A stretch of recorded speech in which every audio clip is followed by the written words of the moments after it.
अस्सलाम वालेकुम, my name is Maryam शहज़ादी और आज का हमारा जो टॉपिक है वो हिस्ट्री ऑफ कंप्यूटर है।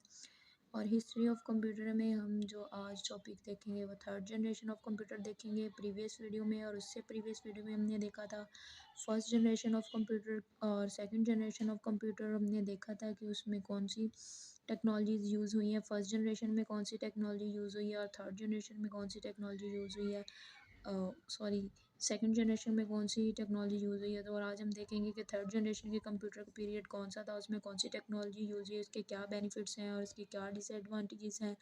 और उसके बाद हम इसमें कौन सी टेक्नोलॉजी यूज़ की गई और इस जनरेशन के कुछ कंप्यूटर्स की एग्जांपल्स के बारे में देखें। तो आज के इस कंप्यूटर में मैं बात करने वाली हूँ थर्ड जनरेशन के कंप्यूटर के बारे में, इंटीग्रेटेड सर्किट के बारे में। तो चलिए शुरू करते हैं। जैसे कि मैंने पहले भी बताया कि फर्स्ट जनरेशन के कंप्यूटर्स में वैक्यूम ट्यूब का इस्तेमाल किया गया। वैक्यूम ट्यूब जो फर्स्ट जनरेशन के कंप्यूटर में यूज़ की गई वो गर्म हो जाती थी और जल जाती थी, टूट जाती थी। तो उसको रिप्लेस करके सेकंड जनरेशन के कंप्यूटर में उसको रिप्लेस किया गया ट्रांजिस्टर्स के साथ। जो ट्रांजिस्टर थे वो हीट तो जनरेट करते थे लेकिन वो इतने जलते नहीं थे।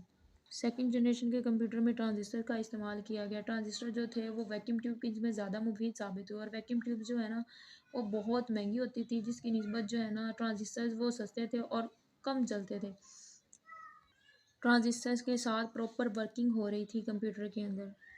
इसके बाद आई कंप्यूटर की थर्ड जनरेशन। कंप्यूटर की थर्ड जनरेशन में इंटीग्रेटेड सर्किट का इस्तेमाल किया गया।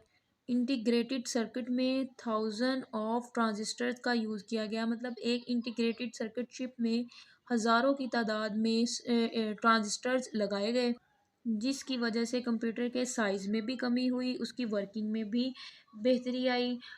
जिसमें कंप्यूटर सिस्टम को काम करने की सलाहियत भी चेंज हुई, उसमें भी चेंजिंग आ गई, कंप्यूटर की वर्किंग भी फास्ट हो गई, तेज़ हो गई, साइज़ में भी कमी आई, कंप्यूटर सिस्टम छोटे हो गए और बाकी जनरेशन की निस्बत ये ज़्यादा मुफीद साबित हुई। इंटीग्रेटेड सर्किट का जो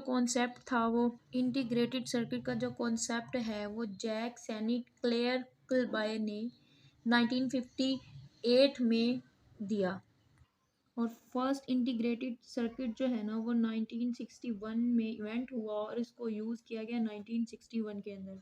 एक इंटीग्रेटेड सर्किट में थाउजेंड ऑफ ट्रांजिस्टर मौजूद थे। बहुत बड़ी चेंजिंग थी ये सेकंड जनरेशन के कंप्यूटर में, जहाँ पर हम एक ट्रांजिस्टर की जगह पे थाउजेंड ऑफ ट्रांजिस्टर का एक ही कंप्यूटर में यूज़ कर रहे होते हैं। एक ही कंप्यूटर में थाउजेंड ऑफ ट्रांजिस्टर लगाए गए इसकी वर्किंग को और अच्छा और बेहतर बनाने के लिए, और कंप्यूटर के साइज़ को भी कम किया गया और कंप्यूटर सिस्टम स्मॉल होते गए, साइज़ में कमी हुई, मोर रिलायबल काबिल एतमाद हुए, इनकी काम करने की सलाहियत जो है ना वो इंक्रीज़ हो गई। इसके साथ साथ इनकी प्राइस में भी कमी आ गई। वो इस तरह से कि एक वैक्यूम ट्यूब जो थी वो जल जाती थी गर्म होने की वजह से, हीट की वजह से। तो इसकी जगह पर और फिर लगानी पड़ती थी और वैक्यूम ट्यूब लगानी पड़ती थी, तो इस पे एक्सपेंस ज़्यादा हो जाता था। जबकि ट्रांजिस्टर्स थे वो भी हीट जनरेट करते थे लेकिन वो कम जलते थे। तो इनकी मतलब इन दोनों जनरेशन से जो बेस्ट जनरेशन थी वो थर्ड जनरेशन थी, जहाँ पे थाउजेंड ऑफ ट्रांजिस्टर्स लगाए गए। तो वैक्यूम ट्यूब का जो खर्चा था वो कम हुआ। तो थर्ड जनरेशन के कंप्यूटर्स में ना इंटीग्रेटेड सर्किट इस्तेमाल किया गया। इंटीग्रेटेड जो सर्किट की इजाद थी वो कंप्यूटर की फील्ड में बहुत ही इम्पोर्टेंट इन्वेंशन थी, मतलब एक बहुत ही मुफीद और अहम इजाद थी। एक सिंगल इंटीग्रेटेड चिप में जो है ना थाउजेंड ऑफ ट्रांजिस्टर्स लगाए गए। Example of third generation computer की IBM 370, IBM system 360, UNIVAC 1108 and UNIVAC 9000 etcetera वगैरह इसकी एग्जाम्पल है थर्ड जनरेशन के कंप्यूटर्स की। तो थर्ड जनरेशन के कंप्यूटर्स के बारे में ये बात जो है ना वो थर्ड जनरेशन के कंप्यूटर के बारे में जो बात याद रखनी है वो ये है कि इसका थर्ड जनरेशन कंप्यूटर का कॉन्सेप्ट और इंटीग्रेटेड सर्किट का कॉन्सेप्ट जो वो है ना दिया हमें जैक सैनिट बाय किल बाय ने। और इसको 1958 में इसने पेश किया। इसकी जो पहली ट्रांजिस्टर इंटीग्रेटेड सर्किट की जो जो पहला इंटीग्रेटेड सर्किट था वो 1961 में इस्तेमाल किया गया, इसको इन्वेंट किया गया जैक सैनिट ने किया। और जैक सेंटकिलबाई ने इसका कॉन्सेप्ट हमें दिया। इसके अंदर बहुत सारे ट्रांजिस्टर लगाए गए। हमने जितनी भी जनरेशन पढ़ी है कंप्यूटर की, फर्स्ट सेकंड थर्ड जनरेशन, तो जहाँ पे उनके कुछ एडवांटेज हैं तो वहाँ पे उनके कुछ डिसएडवांटेज है। बेनिफिट के साथ साथ कुछ ड्रॉबैक्स भी होते हैं, तो उनको भी ओवरकम किया जाता है नेक्स्ट जनरेशन में। तो अगर इसकी एडवांटेज के बारे में बात करें, जैसे कि आपको पता है कि जब एक न्यू जनरेशन किसी भी चीज़ की आती है तो उसके एडवांटेज इंक्रीज हो जाते हैं और जो उसके डिसएडवांटेज होते हैं वो डिक्रीज हो जाते हैं। मतलब उसके एडवांटेज बढ़ जाते हैं, उसमें और फीचर्स ऐड किए जाते हैं, और उसके जो ड्रॉबैक्स होते हैं ना उनको कम किया जाता है नेक्स्ट जनरेशन में। तो थर्ड जनरेशन के कंप्यूटर्स के एडवांटेजेस के बारे में अगर हम बात करें, तो इसका सबसे पहला एडवांटेज ये था कि साइज़ इनका जो है ना वो कंप्यूटर का बहुत कम हो गया। साइज़ स्मॉलर इन साइज़ कम हो गया। बड़े कंप्यूटर्स थे, उनके लिए बड़ी जगह चाहिए थी, एयर कंडीशन रूम चाहिए थे, लेकिन इसकी निस्बत थर्ड जनरेशन के जो कंप्यूटर थे वो सेकंड जनरेशन और फर्स्ट जनरेशन के कंप्यूटर की निस्बत स्मॉल हो गए और उनको रखने के लिए जगह भी कम चाहिए। सेकंड जनरेशन फर्स्ट जनरेशन की निस्बत इसका जो रिज़ल्ट था ऑलमोस्ट एक्यूरेट था, मोर रिलायबल था, और ये कंप्यूटर जो गलती नहीं करते थे।